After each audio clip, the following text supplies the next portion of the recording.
Selamat pagi, Assalamualaikum warahmatullahi wabarakatuh. Waalaikumsalam warahmatullahi wabarakatuh. Kita lanjut ya, pertemuan kelima di mata kuliah Sistem Informasi Manajemen, di mana di pertemuan kelima ini nanti kita akan membahas tentang Sistem Informasi Keuangan. Ini adalah bagian dari Computer Based Information System ya. Kalau minggu lalu kita sudah bahas mengenai manufacturing dan pemasaran, bagaimana proses atau bagaimana sebuah sistem informasi manufacturing untuk menghasilkan produk ya, dimulai dari bahan baku sampai dengan bahan jadi.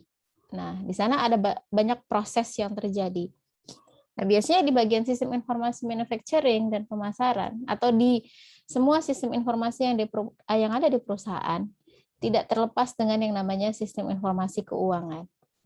Sebenarnya apa sih sistem informasi keuangan? Nah, kalau sistem informasi keuangan ini adalah membahas mengenai keuangan daripada perusahaan ya.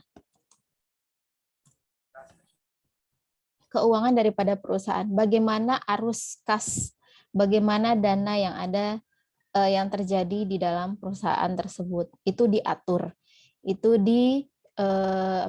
dikontrol ya, supaya apa?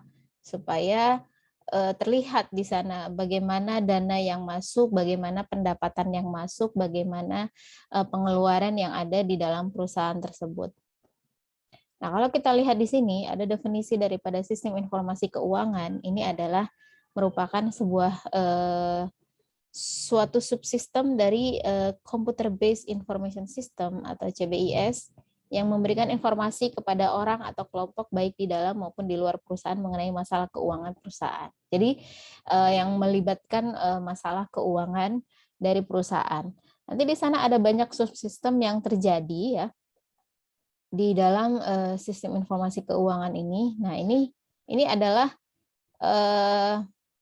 model daripada sistem informasi keuangan. Jadi yang terlibat di dalam sistem informasi keuangan, kalau kita lihat di sebelah kiri ini adalah sebuah subsistem inputan, ya, inputan daripada sistem informasi keuangan.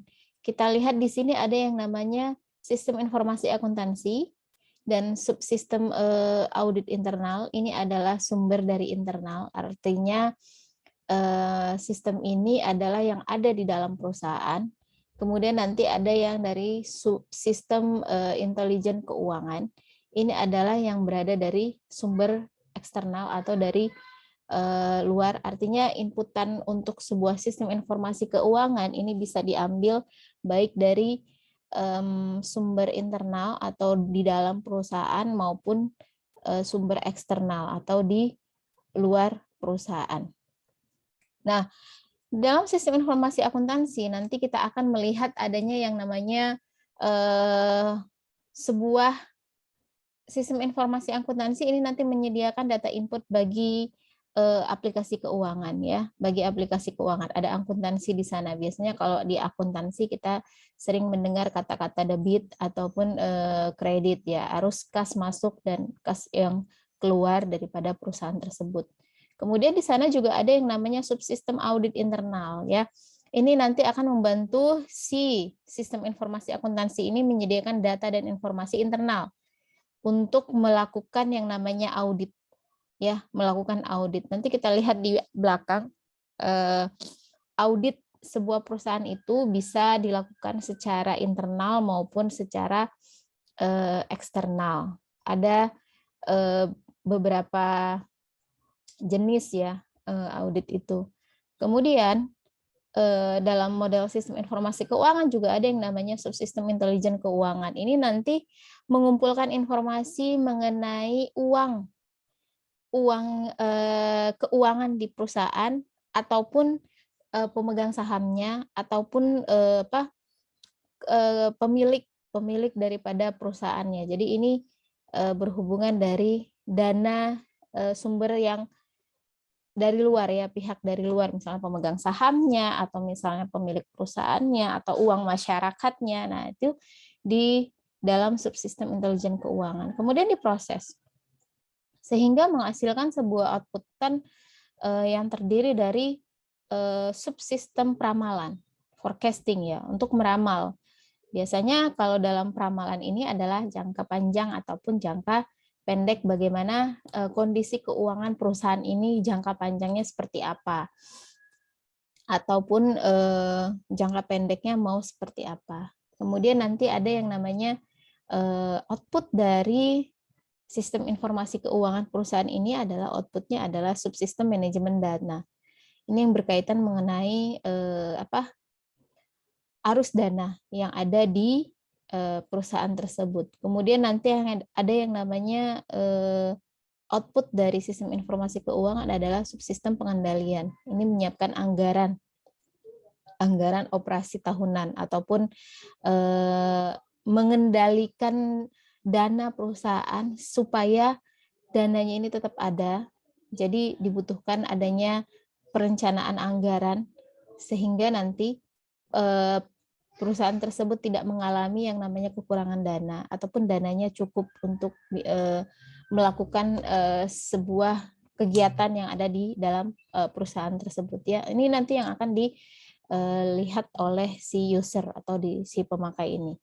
Pemakai ini bisa pihak manajer ya ataupun pihak internal, bisa juga pihak eksternal tadi, misalnya si pemegang saham ataupun pemilik perusahaan ataupun bahkan pemerintah. Nah, ini pemakai di sini. Nah, sekarang kita lihat di dalam sistem informasi keuangan ini ada yang namanya kita bagi menjadi dua, sistem informasi akuntansi dan sistem informasi anggaran. Kalau mengenai sistem informasi akuntansi ini berupa catatan mengenai segala sesuatu yang terjadi di dalam perusahaan. Tadi mungkin kita pernah mendengar kalau yang namanya akuntansi ya berarti kita akan melihat di sana akan ada arus dana yang masuk ke dalam perusahaan maupun arus dana yang keluar. Artinya ada pendapatan ataupun ada pengeluaran. Itu hitung-hitungannya atau catatannya dilakukan di sebuah sistem informasi akuntansi. Kemudian yang kedua ini adalah sistem informasi anggaran. Ini biasanya adalah menyediakan informasi keuangan kepada manajer keuangan. Nah, kalau teman-teman masih ingat level-level yang ada di perusahaan, baik dia operasional, middle, dan top level, nah biasanya sistem informasi anggaran ini adalah melibatkan para middle to top gitu ya. Jadi yang mengurusi masalah anggaran ini nanti adalah pihak-pihak manajer ke atas yang harus memikirkan bagaimana anggaran daripada perusahaan tersebut. Nah, itu yang sistem informasi anggaran. Nah, sekarang kita balik ke dalam sistem informasi akuntansi tadi ya. Nah, ini kan adalah sebuah sistem informasi akuntansi. Apa saja sih kegiatan yang terjadi di dalam sistem informasi akuntansi? Nanti salah satu di sana adalah mengenai pemrosesan pesanan penjualan atau mengenai yang namanya purchase order ya. Bagaimana proses untuk melakukan pemesanan mulai dari pelanggan ataupun customer melakukan pemesanan barang di dalam perusahaan tersebut, bagaimana how to manage purchase order ya. Apakah dia baru mengorder pertama kali ataukah dia sudah pernah atau melakukan repeat order. Nah, ini dilakukan di proses pesanan penjualan. Mulai dari pemesanan sampai dengan biasanya kalau dalam akuntansi ketika kwitansinya keluar itu sebagai bukti bahwa ada arus dana yang ada di sana ya. Mulai dari pemesanan sampai dengan barang jadinya ya, sampai dengan barangnya dikirim gitu kan. Jadi ada masih nyambung dengan sistem informasi manufacturing yang sebelumnya kita bahas. Jadi di dalam manufacturing juga selalu ada yang namanya sistem informasi keuangan yang ada di sana gitu. Jadi kalau manufacturing membahas masalah produk yang akan dihasilkan, nah sistem informasi keuangan yaitu pemesanan penjualan atau purchase order ini membahas masalah dana yang masuk di dalam perusahaan tersebut. Yang kedua adalah dari subsistem informasi akuntansi, ini membahas bagaimana pemrosesan persediaan ya. Ini menangani perubahan dalam persediaan dan memberikan informasi pengiriman dan pemesanan kembali. yang ada di perusahaan tersebut. Jadi ada arus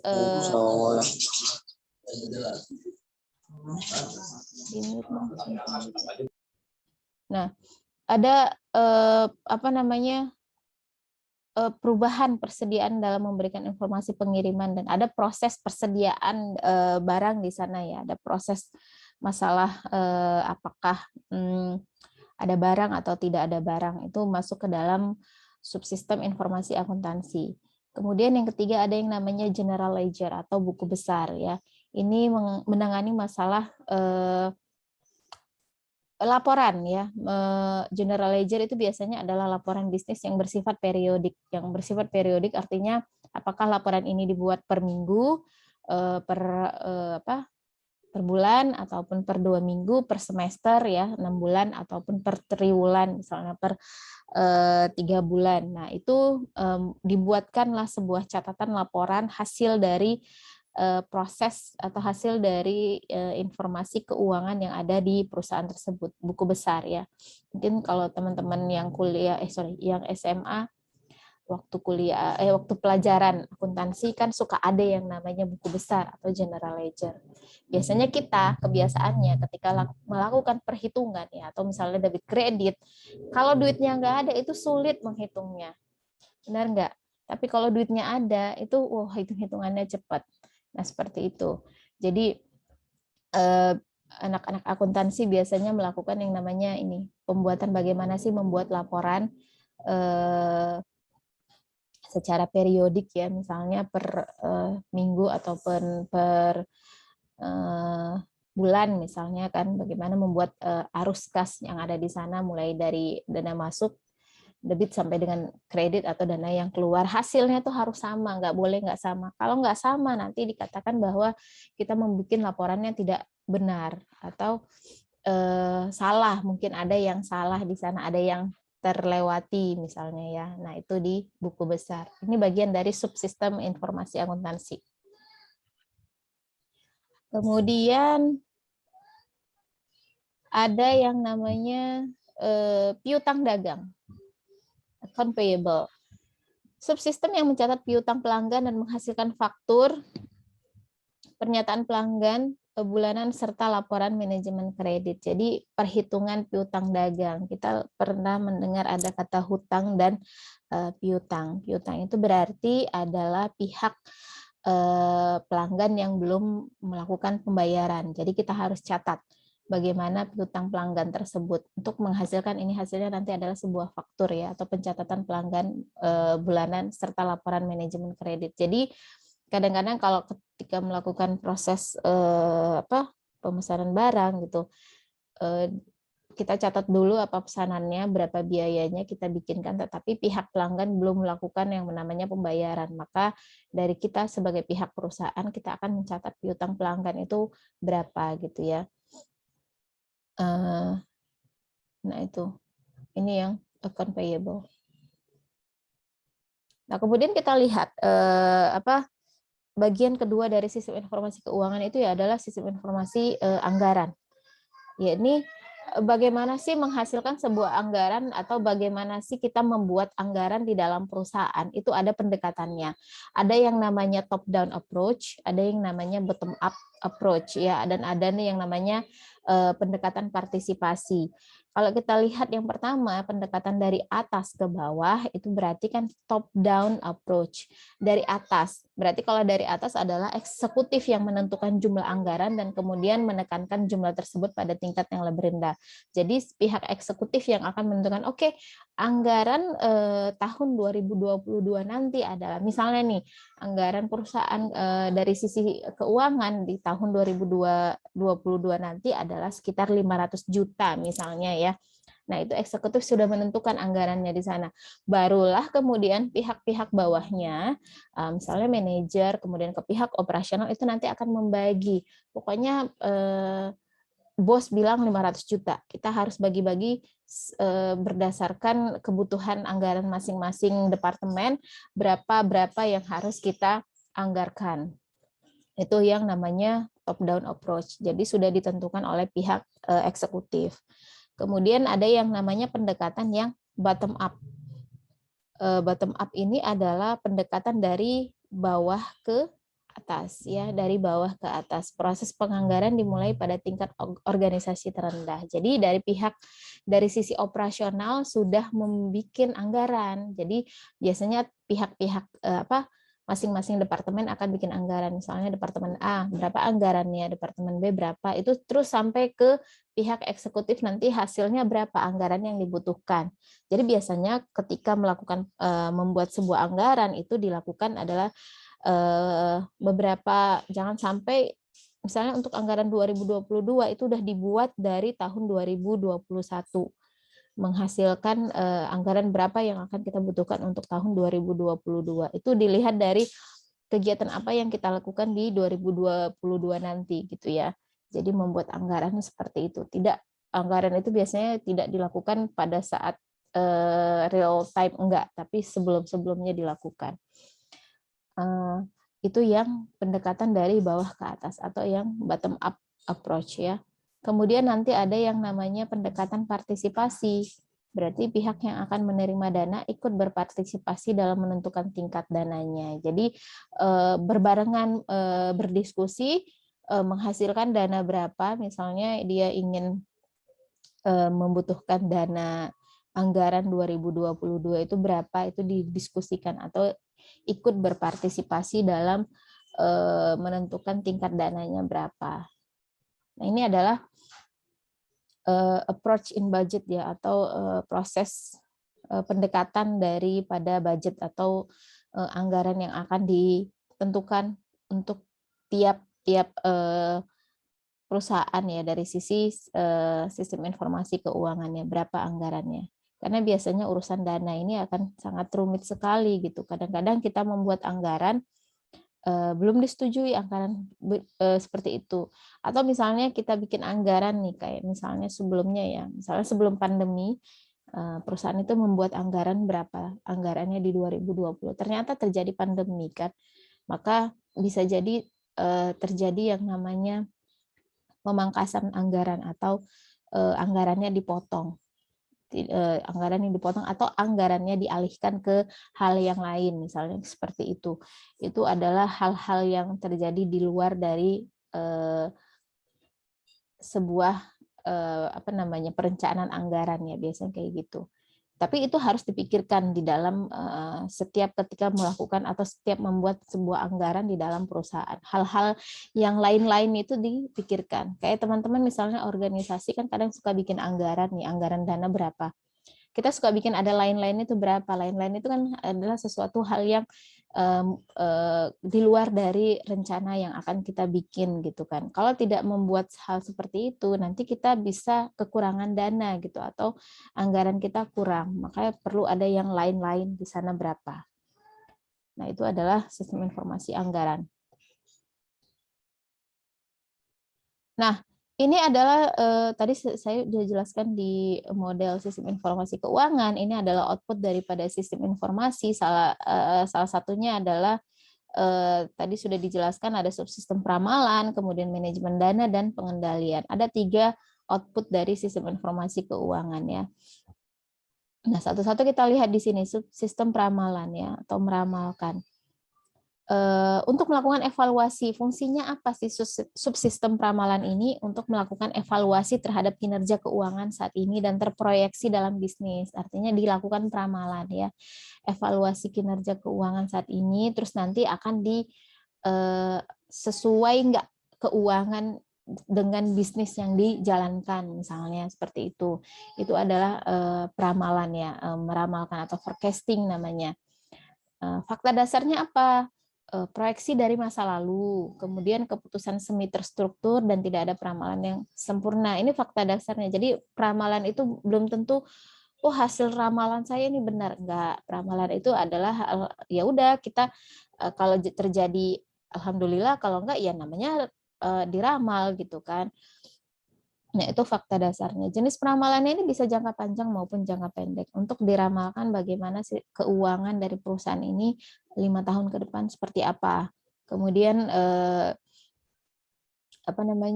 keuangan perusahaan 10 tahun atau 20 tahun ke depan seperti apa. Atau kita misalnya ketika sudah misalnya punya pekerjaan atau sudah memiliki mendapatkan gaji misalnya tiap bulan gitu ya, kita bisa meramalkan nanti saya 5 tahun ke depan nanti uang saya berapa gitu kan. Atau misalnya kalau misalnya saya gajinya segini, nanti 10 tahun atau 20 tahun ke depan saya udah bisa ngapain aja nih misalnya dengan dana yang seperti ini. Itu adalah subsistem peramalan. Ini penting di dalam perusahaan untuk dia bisa meramalkan bagaimana perusahaan ini ke depannya. Karena dia harus bisa melakukan nanti yang namanya strategi kan. Maka dari sisi keuangan, bagaimana peramalan dana dari perusahaan tersebut 5, 10 tahun, 20 tahun ke depan seperti apa. Nah, makanya dilakukan peramalan baik dalam jangka panjang maupun jangka pendeknya. Nah, di dalam metode peramalan ini namanya ada yang namanya kuantitatif dan non kuantitatif. Kalau non kuantitatif kita sering katakan sebagai kualitatif ya. Jadi kalau metode peramalan yang kuantitatif itu berarti adalah melakukan perhitungan dana gitu ya, melakukan hitung-hitungan dana, dan biasanya kalau metode peramalan yang kuantitatif itu menggunakan rumus-rumus. Seringnya kita mendengar ada yang namanya meramal metode kuantitatif itu misalnya menggunakan perhitungan regresi linier atau misalnya ada variabel-variabel yang digunakan, itu gunanya lah untuk melakukan peramalan secara kuantitatif. Jelas ada perhitungannya gitu. Tetapi kalau yang non kuantitatif atau yang kita sering sebutkannya adalah kualitatif, itu adalah melakukan peramalan tanpa adanya perhitungan data ya, perhitungan data, bukan perhitungan dana. Ada tanpa adanya perhitungan data. Nah, biasanya kalau yang non kuantitatif atau kualitatif ini ada 3 jenis. Misalnya adalah yang konsensus panel, kemudian ada yang namanya metode Delphi, kemudian ada yang namanya rapat elektronik. Nah, biasanya kalau peramalan yang kualitatif ini adalah yang biasanya nanti pihak pakar yang akan datang untuk mengecek, meramalkan bagaimana keuangan daripada perusahaan tersebut. Ini kan ada 3 jenis nih di non kuantitatif. Ada yang namanya teknik konsensus panel, ada yang namanya metode Delphi, ada yang namanya rapat elektronik. Nah, yang pertama ini, yang teknik konsensus panel ini adalah melakukan ini panel itu adalah berkumpul pihak pakar di bidang keuangan akan melakukan diskusi secara langsung untuk melihat secara subjektif ya bagaimana perusahaan ini. Jadi mereka meramalkan dari sisi bukan menggunakan perhitungan data tapi melihat dari sisi yang lain gitu, dari sisi kualitas daripada perusahaan tersebut seperti apa. Kemudian ada yang namanya peramalan dengan metode non kuantitatif ini yang namanya metode Delphi. Ini adalah sama seperti yang pertama, tetapi dia tidak bertemu secara langsung, melainkan biasanya kalau metode Delphi ini adalah memberikan jawaban dari hasil kuesioner yang diberikan kepada pihak pakar tersebut. Jadi pakar itu nanti akan menjawab kuesioner-kuesioner yang disiapkan oleh perusahaan. Nanti hasilnya seperti apa, peramalannya bagaimana dari hasil kuesioner atau jawaban kuesioner yang diberikan. Kemudian metode peramalan yang ketiga dari sisi non kuantitatif ini adalah rapat elektronik. Nah, ini biasanya adalah mereka melakukan yang namanya group discussion ya, atau ada grup khusus para pakar ya, seperti namanya group decision support system. Jadi mereka adalah sebuah kumpulan grup bagaimana untuk mengambil sebuah keputusan daripada perusahaan tersebut. Nah, ini adalah 3 jenis dari metode peramalan yang non kuantitatif. Non kuantitatif ini sering kita sebut sebagai ya metode kan ada 2, kuantitatif dan kualitatif. Kalau kuantitatif berarti perhitungan dengan data, kalau kualitatif adalah di luar dari perhitungan data ya, bisa dari sisi pihak-pihak yang lain lah secara kualitas gitu ya. Nah, itu metode peramalannya. Kemudian yang output dari sistem keuangan yang kedua ini adalah apa sih yang dikatakan subsistem manajemen dana. Nah, ini fungsinya adalah untuk membantu pengelolaan aset seperti kas dan saham dengan manfaat yang tinggi tetapi dengan resiko yang kecil, manajemen dana ya. Tujuannya apa? Untuk memastikan bahwa arus uang yang masuk melalui pendapatan lebih besar dari arus uang yang keluar melalui biaya. Memastikan bahwa keadaannya akan stabil sepanjang tahun. Jadi dia memanage dananya. Bagaimana caranya supaya kas atau saham kita ini semakin lama semakin naik? Bagaimana caranya? Sama kayak kita memanage keuangan sendiri kan. Bagaimana caranya supaya saya tidak kekurangan dana. Bagaimana caranya supaya ketika saya ada pendapatan atau misalnya saya dapat transferan dari rumah misalnya atau dapat gaji, pendapatan saya lebih banyak daripada pengeluaran saya. Tujuannya apa? Supaya kan kita lebih stabil gitu ya, nggak yang aduh saya besok mau makan apa duitnya udah nggak ada, misalnya seperti itu. Nah, bagaimana caranya? Nah, itu adalah di subsistem manajemen dana. Jadi di-manage dananya bagaimana? Kalau dari sisi perusahaan kan dia akan memanage dana yang besar ya, tapi intinya hampir sama, bagaimana kita manage keuangan kita. Artinya adalah jangan sampai ada pengeluaran yang lebih tinggi daripada pemasukan atau pendanaan. Nah, itu kan biasanya kalau kita pribadi misalnya, gimana sih caranya supaya kita pendapatannya lebih banyak daripada pengeluarannya? Kita bisa lihat dari sisi pengeluaran. Mungkin kita menekan pengeluaran, tidak membeli hal-hal yang tidak diinginkan gitu. Begitu juga dengan perusahaan, tidak membeli sebuah barang ataupun sebuah mesin yang kira-kira nggak ada untungnya gitu misalnya, maka perusahaan juga mikirkan itu. Ketika perusahaan ingin membeli sebuah apa namanya, barang baru, misalnya mesin gitu ya, dia akan memikirkan, ini penting nggak untung nggak nanti ketika saya punya barang ini gitu. Jadi di dalam perusahaan juga itu punya yang namanya investasi ya. Investasi bagaimana caranya ketika kita membeli sebuah barang, maka bermanfaat nggak terhadap perusahaan. Nah, seperti itu. Sama dengan halnya ketika kita membuat sebuah sistem informasi atau kita membuat sebuah web, misalnya kita punya toko baju misalnya ya, kita bikin webnya sendiri atau kita bisa bikin aplikasi sendiri, kita harus pikirkan ketika aplikasi ini jadi, apakah menguntungkan buat perusahaan? Apakah pengeluaran kita membuat aplikasi ini sebanding dengan nanti pendapatan yang akan kita dapatkan?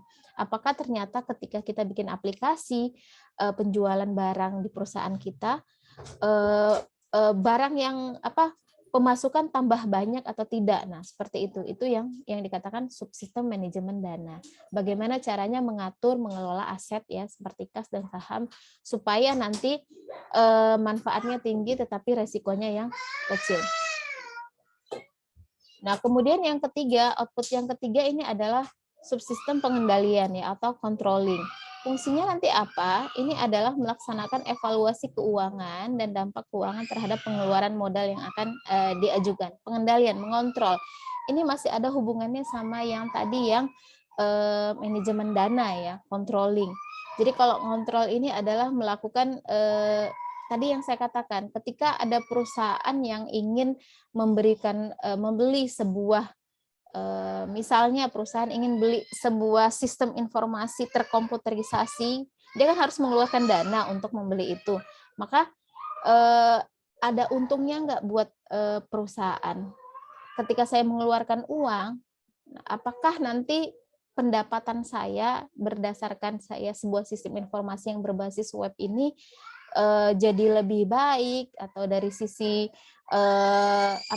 pendapatannya jadi nambah atau tidak. Nah, itu dilakukan yang namanya pengendalian atau controlling ya terhadap pengeluaran modal yang akan diajukan. Jadi ketika saya beli barang, untung nggak barang ini terhadap perusahaan gitu kan.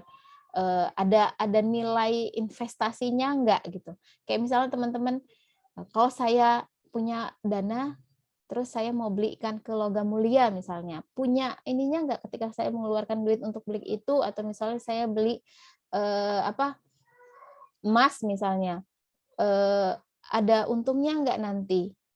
Nah, itu yang harus kita pikirkan ketika kita ingin mengeluarkan keuangan perusahaan. Nanti ada dari sisi bagaimana sih mengontrolnya supaya tidak bablas mengeluarkan pengeluaran dana dari hal-hal yang sebenarnya tidak perlu dikeluarkan dananya gitu.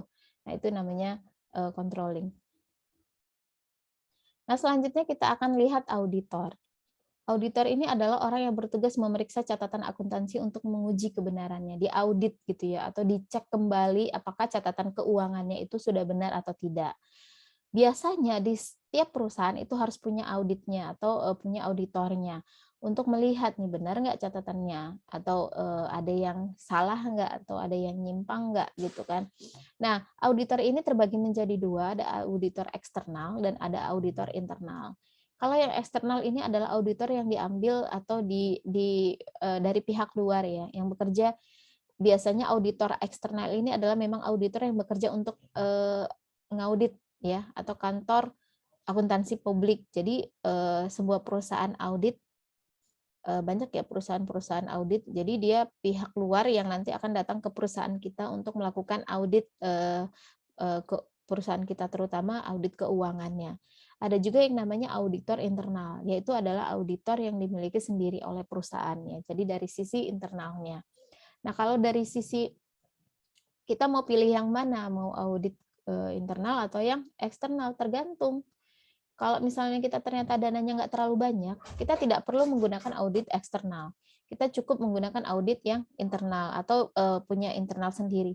Tetapi ketika perusahaan ini sangat banyak atau yang ingin diaudit sangat banyak, kita keteteran, nggak punya sumber daya audit internal, maka kita perlu memanggil audit eksternal atau dari pihak luar untuk datang ke perusahaan kita untuk melakukan yang namanya audit keuangan terhadap perusahaan tersebut ya.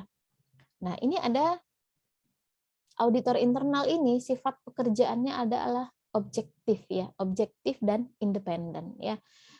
Dia nggak boleh terpengaruh sama yang lainnya gitu. Misalnya gini, kalau di audit internal, saya nggak suka sama bapak itu, saya audit keuangan departemennya, saya bikin aja salah, nggak boleh kayak gitu ya. Jangan bersifat, jangan secara subjektif, tapi objektif sesuai dengan sesuai dengan yang ada gitu kan, jelas dan independen. Kemudian bagaimana pengetahuan dan keahlian ketika kita ingin menjadi auditor internal? Ya pendidikan, kemampuan dan pengalaman. Biasanya pengalaman itu dibutuhkan untuk auditor internal ya. Karena nanti akan dia melakukan proses mengecek kebenaran daripada keuangan dari perusahaan tersebut. Tapi kalau misalnya untuk internal departemen, biasanya mereka punya audit internal sendiri. Tetapi kalau udah keseluruhan dari perusahaan, itu biasanya akan memanggil audit eksternal. Jadi pekerjaan audit eksternal itu juga sulit gitu kan. Mereka harus melakukan pengecekan dana. Tadi yang saya katakan, kalau ngecek dananya nggak kelihatan, itu kan suka apa ya, agak berat gitu. Tapi kalau dananya kelihatan nih, ada duitnya nih, jelas gitu, biasanya cepet langsung menghitungnya. Nah, itu fungsi atau tugas-tugas daripada si auditor tadi, baik internal maupun yang eksternal. Pekerjaan auditor itu kadang-kadang dia suka namanya audit ya, audit atau audit eksternal, dia suka pergi kemana-mana gitu ya, pekerjaan seorang audit. Tapi harus kuat terhadap hitung-hitungan biasanya kalau seorang audit. Biasanya anak-anak akuntansi itu bisa jadi audit. Nah, sekarang kita lihat di sini posisi audit internal dalam organisasi. Nah, ini ada dewan direksi ya. Kemudian ada CEO ataupun CFO ya, Chief Financial Officer ataupun Executive Officer. Kemudian ada direktur. Nah, di sini nanti ada yang namanya yang tadi saya katakan bagian terkecil dari departemen itu memiliki audit internal. Jadi misalnya di bagian departemen ada audit internalnya, ada di bawah departemen misalnya ada bagian lagi ada audit internalnya gitu ya. Ini adalah posisi audit internal dalam organisasi. Sampai di sini dulu untuk materi hari ini mengenai sistem informasi keuangan. Jika ada yang ingin ditanyakan, silahkan.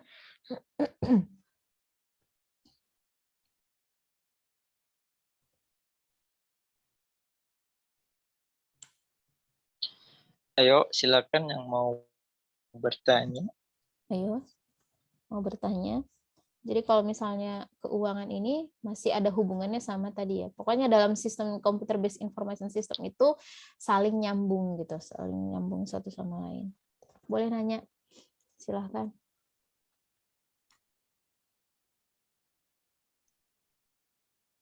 Kalau nggak ada yang nanya, saya yang nanya ya. Ayo lu. Ayo, tanya duluan.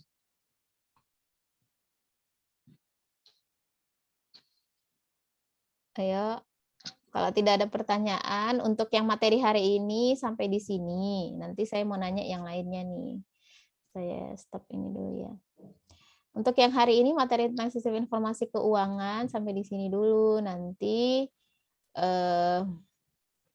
kita lanjut minggu depan.